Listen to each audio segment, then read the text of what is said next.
네, 코스피 5천 시대에 이어 코스닥 3천 시대에 대한 기대감까지 높아지고 있습니다. 이른바 이 불장으로 연초 주식시장을 달구고 있는 증시를 전망해보는 시간 오늘 갖겠습니다. 한밤의 경제친구 고란지교, 오늘도 고란 경제 전문 기자 나오셨습니다. 안녕하십니까? 네, 안녕하세요. 네. 오늘 아침에 이제 미국발 뉴스가 전해졌습니다. 저희가 앞서 또 뉴스픽 시간에서도 전해드렸습니다마는 관세를 25%로 되돌리겠다.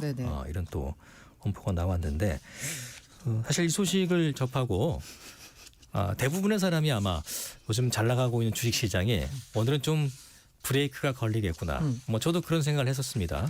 그런데 그렇지 않더군요. 예. 아니, 물론 출발할 때 조금 하락 출발했어요. 뭐 그렇습니다만 금방 뭐 네. 빨간색으로 바뀌면서 뭐 장막판에는 또 좀 많이 올랐습니다. 예. 참 이 주식 시장을 예측하는 게 참 어렵구나. 예, 함부로 예측해서는 안 되겠구나. 그런 또 생각까지 좀 들었습니다, 진짜. 예. 근데 이게 이제 투자는 어쨌든 이제 그 투자자들의 심리에 따라서 많이 결정이 되잖아요. 예. 그래서 그 뉴스 보고서 야 이거 쉽지 않겠는데 특히 이제 자동차 예, 그러니까요. 쉽지 않겠다라고 생각하고 있었어요. 예. 그런데 그 제가 각종 투자 커뮤니티에 많이 들어가 있거든요. 근데 거기 분위기가 뭐냐면 드디어 매수 기회 왔다. 이런 분위기더라고요. 그래요. 그래서 생각보다 많이 안 떨어지겠는데? 라고 했는데 생각을 더 넘어서서 2% 상승 마감하는 정말 이른바 이제 기염을 토한다는 표현이 그러니까 있는데 장 초반에 한번 쭉 바닥으로 쐐기를 한번 찍더니 뭐 그 천천히 올라온 것도 아니고 바로 그냥 맞아요. 상승세로 전환을 해서 장 후반으로 갈수록 더 오르는 뒷심까지 보여줬던 것 같습니다. 시장이 참 강하다. 참이 어렵구나. 예, 이 주식이 정말 어려운 거구나라는 생각을 저도 한번 해봤습니다. 뭐 오늘은 또 그랬는데 어제는 이 코스닥이 뭐 이른바 난리가 났습니다. 예. 지수가 7% 올랐어요. 7%가 어떻게? 지수가. 사실 저는 이제 어제 사실 이제 잘 모르고 장 끝나고 나서 누가 얘기를 하길래 얼마나 올랐지 하고 봤더니 7% 올랐다고 하길래 세상에 이런 일이 있나. 뭐 개별 종목이야. 어쨌든 우리나라에 어쨌든 뭐 주식시장의 지수가 하루에 7% 오르는 게 드물지 않습니까? 잘 없지 않습니까? 없죠, 잘. 예. 그런데 7%가 폭등했습니다. 그래서 제가 이제 궁금해서 왜 이렇게 올랐나. 근데 호재가 뭐 큰 게 있었습니까? 전 찾아보니까 이렇게 7%까지 오를 만한 호재가 있었나 싶던데 어떻습니까, 이게? 예. 일단 7% 올랐다라고 하는데요. 예. 이게 조금 안타까운데 코스닥이 이제 미국엔 나스닥이 있고 NYSE가 있잖아요. 뉴욕증권거래소. 그런데 이제 나스닥 같은 경우에는 우리가 기술주 중심의 나스닥 시장은이라고 표현하잖아요. 그렇죠. 근데 나스닥에는 기술주들이 많이 모여 있어요. 그래서 우리가 흔히 알고 있는 그 대부분의 기술주들 다 나스닥에 상장돼 있습니다. 전통 기업들이 이제 뉴욕증권거래 상장돼 있고요. 그런데 우리나라에서 코스닥은 사실 그 나스닥을 좀 본받아서 나온 시장이거든요. 그렇죠, 맞습니다. 그런데 지금 코스닥의 지위를 보자면 그냥 코스피 2부 리그? 코스피로 못 간 회사들이 모여 있는 곳. 코스닥에 있는 그 회사들도 이 코스피로 좀 옮기려는 게 있지 않습니까? 지금 코스닥에서 시가총액 1위가 알테오젠이라는 바이오 기업이거든요. 여기 조만간 코스피로 갑니다. 그렇다면서요. 네. 그 옛날에 여기 1등이 이제 셀트리온이었어요. 여기 이미 또 이제 옮겨갔고요. 그렇죠. 그 1등들이 여기서 1등 하면은 이제 무슨 뭐 축구의 1부 리그, 2부 리그도 아니고 상부 리그로 가는. 이게 그래서 약간 코스닥의 약간 위상이 그건데 그럴 수밖에 없는 게 코스닥 시장에 있는 거 다 합쳐봐야 한 500조 조금 넘거든요. 하이닉스 한 종목이 지금 550조 돼요. 시가총액이. 그러니까 하이닉스 움직이는 게 코스닥 움직이는 거 그냥 이렇게 보시면 될 것 같아요. 다 해서 500조. 그렇게 이제 규모가 작기 때문에 일단 한번 오르면 지수가 7% 정도 오를 수 있는 이런 뒷심발이가 가능한 거고요. 뭐 그게 또 가능한 얘기가 되겠네요. 또 말씀 들어보니까. 자, 그리고 아까 호재가 뭐가 있었냐라고 말씀 주셨는데 이제 가장 강력한 호재는 정부가 코스닥 3천 비전을 제시했습니다. 어제요? 네, 어제는 아니고요. 얼마 전에? 네, 얼마 전에 이제 코스피 5천 특별위원회라고 해서 그 여당 쪽에 있대요. 마침 그날 이제 오찬을 하는데 이제 수고했다 이런 의미에서 이제 대통령이 불러서 오찬했겠죠. 근데 어떻게 딱 나를 그렇게 잘 맞췄는지 22일 날 밥 먹었는데 그날 처음으로 코스피가 장중이긴 하지만 5천을 돌파했어요. 그랬었죠. 그러니까 그 날을 분위기 굉장히 좋았겠죠. 거기서 나온 얘기가 뭐냐면 자 이제 코스피는 됐으니까 이제 코스닥 한번 3천 만들어 보자. 이런 얘기를 이제 민주당 쪽 의원들이 했고 이에 대해서 이재명 대통령이 이제 크게 공감을 했대요. 이미 앞서서 지난해 말에는 금융위원회 중심으로 해서 코스닥 시장 활성화 대책을 이제 내놨었거든요. 근데 그것과 이게 맞물리면서 와 이제는 이제 사람들이 사실 코스피 5천 할 때는 아무도 믿지 않았어요. 에이, 되겠어? 약간 이런 느낌이 있는데. 그랬었죠, 맞아요. 예. 그런데 아니 벌써 상반기에나 달성 가능할 거라고 봤던 증권사 애널리스트들이 예. 그 5천을 지금 1월 달에 달성을 해버렸잖아요. 그러니까요. 그러니까 정부가 하자고 하니까 되네? 되네? 라고 이제 사람들이 믿기 시작한 거죠. 예. 그래서 이번에 이제 정부가 제시한 게 코스닥 3천 스닥 이걸 목표로 한번 제기한 겁니다. 지금 1000인데 네, 맞아요. 그러면서 3000 3배 아닙니까? 이제 목표치니까 예. 그래서 체질 개선을 해보자라고 예. 이제 얘기가 나왔고요. 이렇게 이제 정부 쪽에서 드라이브를 세게 거니까 와 외국인과 기관의 역대급 ETF 수급 쏠림이 나왔습니다. 아, 그래요? 사실 코스닥 시장은 80%가 개인들 시장이에요. 예. 개인들이 주로 매매하고 있고요. 기관 외국인은 나머지 20만 이제 매매하고 있습니다. 코스피하고는 상황이 다르죠. 그렇죠. 그런데 이 26일 날 7% 올랐을 때요. 기관이 무려 2조 6천억을 매수했어요. 순매수. 어디 기관에서 많이 샀을까 싶은데. 근데 이것도 뜯어보니까 예. 왜 이렇게 기관이 많이 샀지? 봤더니 연기금인가요? 아니야, 그게 아니에요. 네. 네. 이게 저는 이렇게 몰랐는데 우리가 ETF 사잖아요. 예. 그럼 ETF는 펀드잖아요. 예. 그 펀드의 운용 주체는 어딘가요? 운용사죠. 펀드의 운용 그렇죠. 예. 운용사. 운용사가 있죠. 그건 기관이잖아요. 예. 그러니까 제가 만약에 로봇 ETF를 산다라고 하면 예. 그 ETF를 사는 건 개인이지만 결과적으로 뜯어보면 그 안에 있는 그 로봇 관련 주들을 사는 건 운용사가 ETF라는 그 바구니에 담으려고 사는 거잖아요. 그렇죠. 기관 순매수가 잡히는 거예요. 예. 그래서 이게 기관이 무려 2조 6천억을 순매수했다라고 봤을 때 그 예. 자금의 원천을 타고 들어가면 결국 개인이겠네요. 개인이게요. 개인이 ETF를 사였으니까 맞아요, 주문을 맞아요. 냈으니까 기관에서 맞아요, 사는 맞아요. 거니까. 그래서 이제 기관이 그런 2조 6천억을 사면서 이제 뭔가 자금을 수급을 완전히 다 갖고 예, 갔는데 예, 예. 타고 가면 옛날에 이제 개인들은 코스닥을 살 때 개별 종목들을 샀거든요. 근데 요즘 투자는 ETF 시장이 커지면서 이제 개별 종목을 사는 게 아니라 이 섹터를 사는 방식으로 좀 바뀌었습니다. 예. 로봇 ETF. 예. 우주항공 ETF 뭐 이런 식으로요. 그러니까 어쨌든 기관 자금이 들어오니까 이제 코스닥 지수가 7% 오르는 이제 기염을 토한 그 거고요. 기관이긴 하지만은 개인이군요. 맞아요, 힘은 맞아요. 개인으로 봐야겠네요. 개인이 ETF를 샀으니까. 네, 코스닥에 있는 기업들이 좀 덩치가 작긴 하지만 예. 코스닥에 있는 기업의 특징이 뭐냐면 당장 실적은 안 나오거든요. 예. 꿈을 먹고 살고 있죠. 기대값이잖아요. 기대값. 앞으로 커질 거야라는 기대감이 충만한데 실적이 뭐 증가해서 네네. 오른 건 아니라는 네. 거죠. 근데 코스닥을 지탱하는 업종이 뭐냐면 제약바이오. 여기야말로 이제 제약바이오. 기대감으로 오는 거죠. 예. 2차 전지 로봇. 2차 전지. 아, 2차 전지 하면은 지난해 그 아픈 기억이 맞아요. 있는 분들이 근데 많으실 2차 텐데. 전지가 이날 20% 오르는 막 진짜 그야말로 기염을 토했습니다. 그 오를 때는 2차 전지는 이제는 20% 오르면은 그만큼 불안감도 20%가 커져요. 솔직하게 말씀드리면. 어쨌든 로봇주 같은 경우에도 20% 넘게 이렇게 올랐고요. 로봇주. 이제 꿈으로 먹고 사는 거죠. 예. 제가 그 2차 전지 말씀하시니까 예. 20%가 올랐잖아요. 예. 그 우연찮게 이제 그 2차 전지 대표 종목을 약간 검색을 해봤는데 그게 보면 이제 PER이라고 이 밸류에이션 지표가 펄. 뜨잖아요. 예. 우리나라 코스피 평균이 한 10배 정도 되거든요. 그런데 그 회사의 퍼가 5,000배더라고요. 5,000배요? 네. 아, 우리가 알고 있는 그 회사입니까? 네, 딴 네, 회사 네. 아마 그럴 유명한 거예요. 회사 네. 거기에요. 5,000배. 그러니까 벌어들이는 돈에 비해서 예. 주가가 어마어마하게 고평가된 그러니까요. 거거든요. 예. 예. 그런 식으로 이제 어쨌든 여기 이제 성장성을 먹고 사는 거기 때문에 한번 그 탄력받아서 오르면 이제 상승률이 어마어마합니다. 예. 대체로 이제 코스닥에 있는 이런 그 종목들 이제 좋은 말로 이제 묵잡은 신성장 동력. 이 많이 모여있기 때문에 예. 정부가 드라이브를 걸러서 시장을 부양시키자라고 하면 네. 탄력을 받아서 오르는 경향이 있고요. 또 이것도 큰 것 같아요. 제가 아까 결과적으로 ETF가 어디서 나왔냐 타고 들어가면 개인이다라고 했잖아요. 개인들이 이제 일단 은행 예금에서 돈 빼가지고 주식시장 오는 거 이 머니무브 이미 시작됐고요. 그렇다면서요. 네. 예. 그다음에 코스피 많이 올랐네? 예. 근데 예를 들어서 지금 뭐 5천을 넘어서 6천 간다라고 하고 있잖아요. 예. 근데 5천에서 6천 가는 게 한 10몇 % 오르는 것밖에 안 되잖아요. 예. 이제부터는 4천에서 5천 가는 거하고 5천에서 6천 가는 거는 비율이 달라요. 맞아요. 예. 천씩 오르지만 이게 예. 상승폭이 다릅니다. 그렇습니다. 그러면 개인들 입장에서는 야 이거 올라봐야 얼마나 더 오르겠니? 그러면 안 오른 코스닥이 오르지 않을까? 코스닥 지수 자체가 지금 천스닥이라고 얘기하는데 이 천스닥이요. 이 천이 지금 어제 기록한 그 7% 올랐을 때 기록한 종가가 1064.41이었거든요. 예. 요게 닷컴 버블이 한창이던 2000년 9월 4일 종가 이후 25년 5개월 만에 최고치입니다. 2000년 이후에 네네. 거의 한 25년 만에 최고치예요. 전고점을 회복한 맞아. 거네요. 전고점도 아니에요. 전고점은 아니죠. 네, 전고점도 그 이전에 아닙니다. 더 높았으니까. 네네네. 예.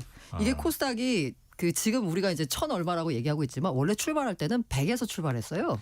그렇죠. 이게 이제 100이었다가 뒤에 공 하나 뺀 거잖아요. 공 하나 붙인 거죠. 붙인 거죠. 너무 떨어져서 무슨 지수가 20이야. 국제적으로 좀 내세우기 망신이다. 좀 그러니까. 그래서 공 0을 하나 붙인 붙여준 건데 거죠. 지금 코스닥이 우리 IT 버블이 얼마나 심했는지 알 수 있는 게 아직도 전고점을 회복 못했어요. 그러니까 지금 1000이지만은 2025년 전으로 가면 이게 100이 됐다는 얘기잖아요. 맞아요. 그죠? 근데 그걸 생각해 보면 야 이제 코스피가 5000 왔으면 이제 올라봐야 얼마나 더 오를까. 근데 코스닥은 보니까 계속 좀 지지부진했거든요. 예. 그러니까 야 앞으로 오를 룸을 생각하면 코스피보다 코스닥이 낫겠다라고 생각한 개인 자금들이 ETF를 통해서 들어와서 주로 많이 들어온 게 뭐냐면 아까 제가 섹터 ETF라고 했잖아요. 근데 예. 이거 말고 코스닥 150에 투자하는 ETF가 있어요. 근데 그 코스닥 150 그러니까 그 개인들도 투자할 때 코스닥에 약간 짜잘한 거 투자하면은 사실 조금 별로 안 좋은 실적이 안 좋은 기업에 투자하는 경우가 많잖아요. 근데 상위 150개면 그래도 좀 나은 회사잖아요. 예. 요걸 묶어놓은 코스닥 150 지수가 있는데 요것도 만족을 못해.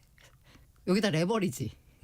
코스닥 150 레버리지 ETF. 레버리지 ETF가 있습니까 우리나라에도? 네, 있어요. 레버리지가 2배까지만 돼요. 예, 3배. 미국은 3배도 되고 그런데. 네, 우리는 2배까지 되는데 그 2배까지만. 레버리지 투자 수요가 폭발했습니다. 예. 그래서 무슨 일이 벌어졌냐면 예.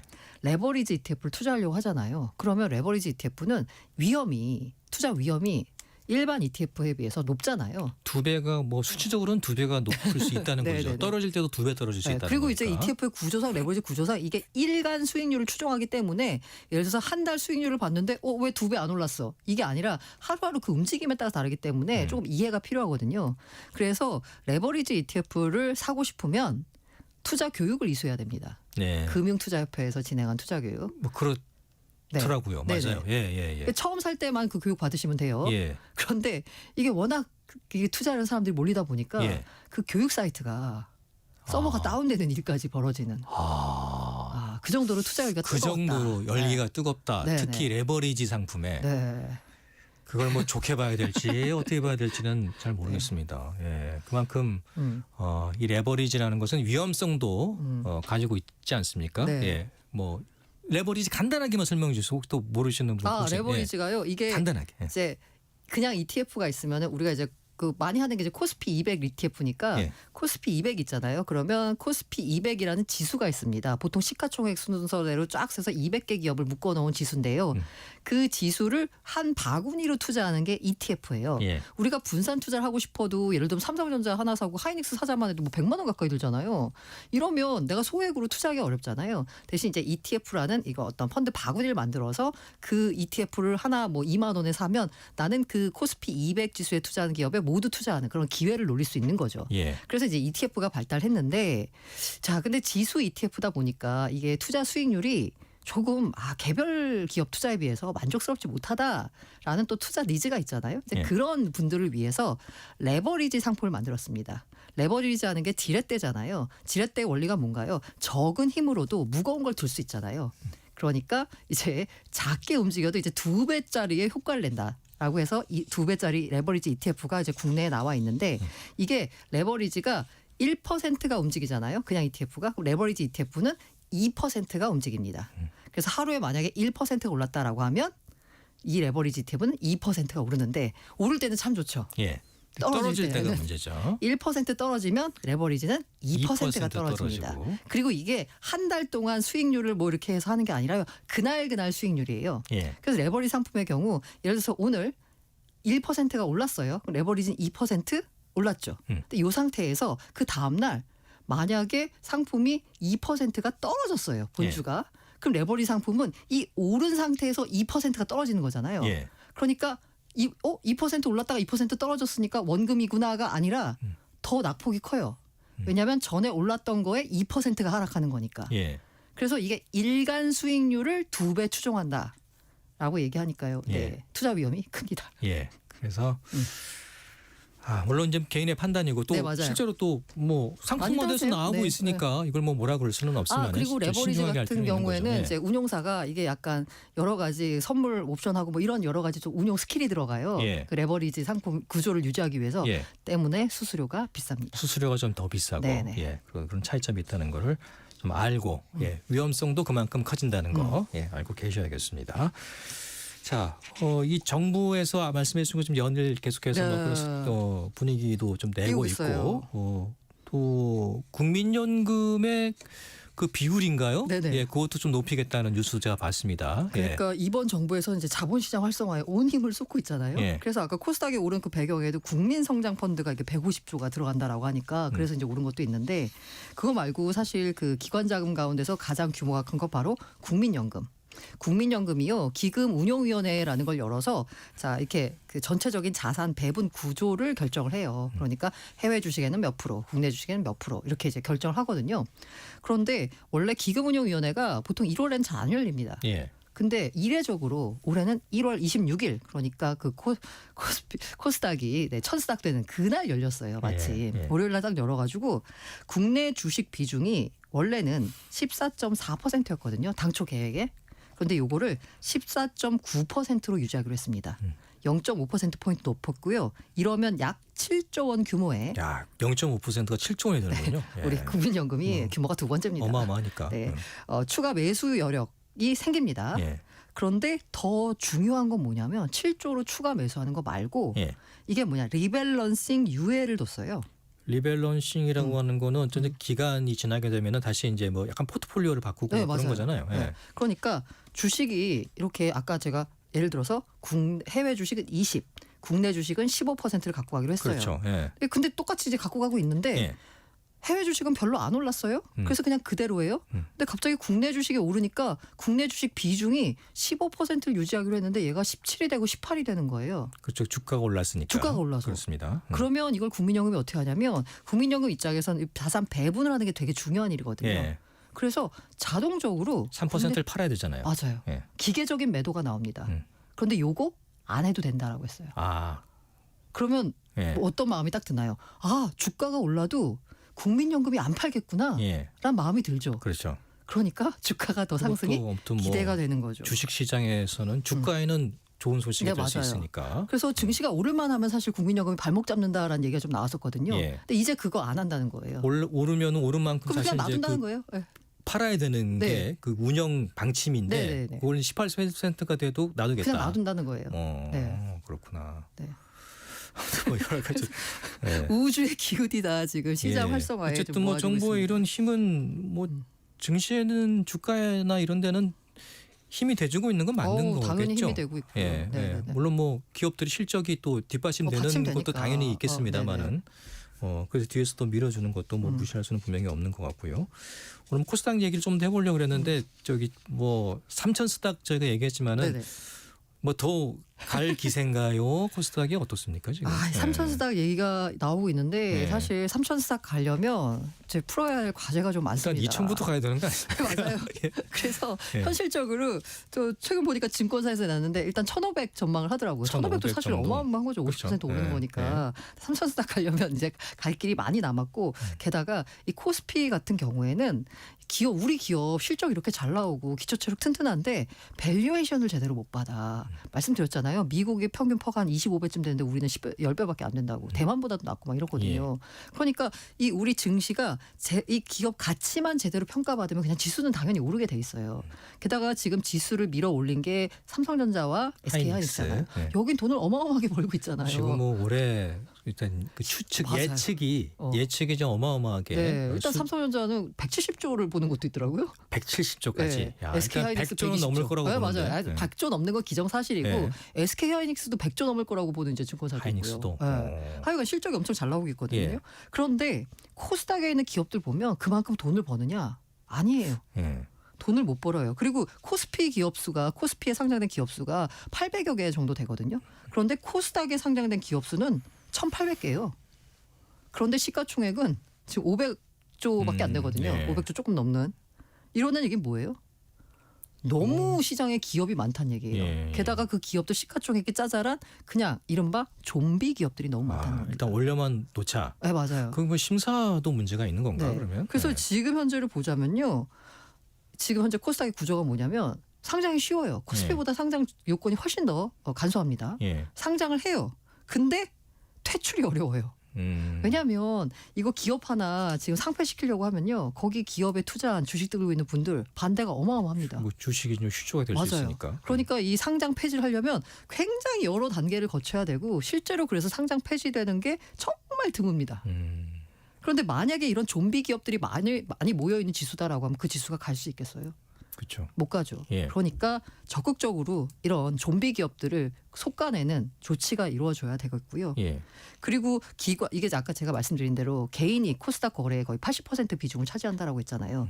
개인 중심이 아니라 결과적으로는 기관이 들어와야 되고요. 또 개인들 같은 경우에는 뭐 아닌 분들도 있지만 대체로 단타 예. 거래를 하십니다. 그냥 근데 네, 맞아요. 샀다 팔았다. 그렇죠. 네. 그런데 이게 아니라 기관이 들어오면서 이 장기 투자 자금이 들어와야지 시장이 건전하게 발전할 수 있거든요. 예. 그래서 이런 약간 과제가 좀 많습니다. 이 과제를 해결해야 되는 그 과제를 하고 나서 이제 3천 스닥을 바라볼 수 있는데 제가 보기에 코스피 5천 달성보다 3천 스닥 달성은 한 10,000배는 어려운 과제가 아닌가라는 예. 생각이 듭니다. 자 끝으로 네. 오늘 또 저도 얘기 들었습니다마는 좀 어르신들께서 네. 요즘 주식시장이 그렇게 오른다면서 네, 네. 아들아 내가 돈을 좀 줄 테니 오, 이거 가지고 좀 투자를 해서 네네네. 좀 이익을 좀 불려봐라. 불려봐라. 실제로 실제로 이런 얘기를 듣습니다. 예, 그런 분들이 꽤 계시대요, 실제로 요즘에. 예. 좀 이제 그게 위험할 수도 있으니까 끝으로 조언을 좀 해주시죠. 예. 예. 제가 조언을 어떻게 하겠어요. 그냥 예. 모든 투자 판단과 그에 따른 투자건 투자자 본인의 책임인데 예. 조언이라 예. 이게 맡기고 하고 그런 거 좀 위험할 수 있잖아요. 모르겠습니다. 예, 예. 너무 어렵네요. 근데 예. 이제 다만 말씀드릴 수 있는 게 아무래도 개별 종목 투자보다는 그래도 ETF가 분산이 되니까 낫지 ETF로. 않겠냐. 예. 그래서 내가 이 섹터는 잘 나갈 것 같아. 라는 섹터에 ETF를 사시는 게 그나마 조금 리스크를 줄이는 방법이지 않을까라는 생각이 듭니다. 예. 뭐 어디가 잘 나가고 어디가 잘 나갈 것 같다는 것은 무슨 뭐 뉴스 정보들이 너무 많이 워낙 나오잖아요. 넘쳐나니까. 뭐 AI 반도체 얘기 뭐 너무 많이 조금만 나오잖아요. 뭐 로봇, 신경 쓰시면은 맞아요, 충분히 맞아요. 그런 정보들은 개인들도 다 음. 이제 가져가실 수 있으니까 네네. 네, 그런 특정 종목보다는 ETF 하는 게 아무래도 위험을 좀 위험이 줄이는 덜- 차원에서 네, 맞아요. 예. 수수료 약간 물더라도 그게 더 레버리지 안전하지 아니면 않을까. 괜찮습니다. 레버리지는 한번 생각해 보시고. 네, 레버리지 예. 한번 생각해 보시고. 예, 알겠습니다. 자, 경제를 알기 쉽게 고란지교 고란 경제 전문 기자였습니다. 고맙습니다. 네, 감사합니다. 네.